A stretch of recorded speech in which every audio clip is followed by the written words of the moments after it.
yo de mi trabajo actual, o sea, de mi profesión, ¿no? Porque en distinto ámbito, pero siempre he hecho lo mismo, que es consultoría. Lo que me gusta es que siempre es diferente, siempre es distinto. Es decir, no hay dos proyectos iguales, por mucho que sean todos proyectos relacionados con la salud, o todos proyectos relacionados con servicios, ¿no? Que es un producto que yo también implantaba, o proyectos de protección de datos, o ahora mismo en temas de desarrollo de talento. O sea, no hay un proyecto que sea igual que el anterior. Cada proyecto es diferente y siempre es un reto, ¿vale?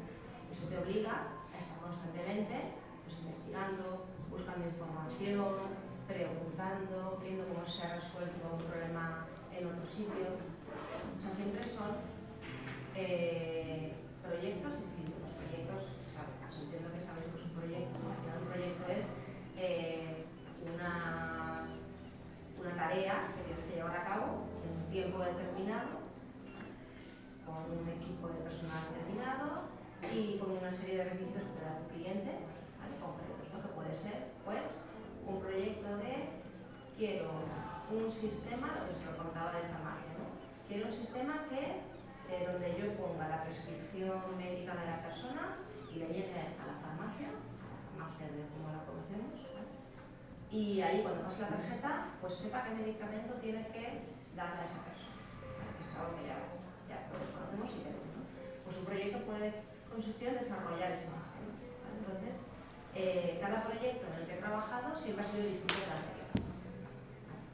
Entonces eso, pues, no sé, para mí eso es fundamental. Para mí personalmente, luego hay gente que busca más otro tipo de trabajos más estables, pero para mí, o sea, lo mejor que me gusta de mi trabajo es que siempre es diferente.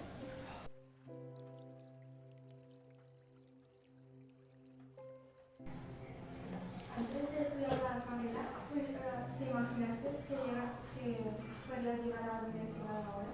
Para nada, para nada. No, pero como no lo conocía, no, yo lo que decía, lo que no conoces, o sea, no puedes aspirar a algo que no conoces. O sea, tú puedes aspirar a ser algo que conoces, pero como yo no conocía el mundo de la ingeniería, ni de la consultoría, ni de los sistemas de información, pues no sabía que podía llegar.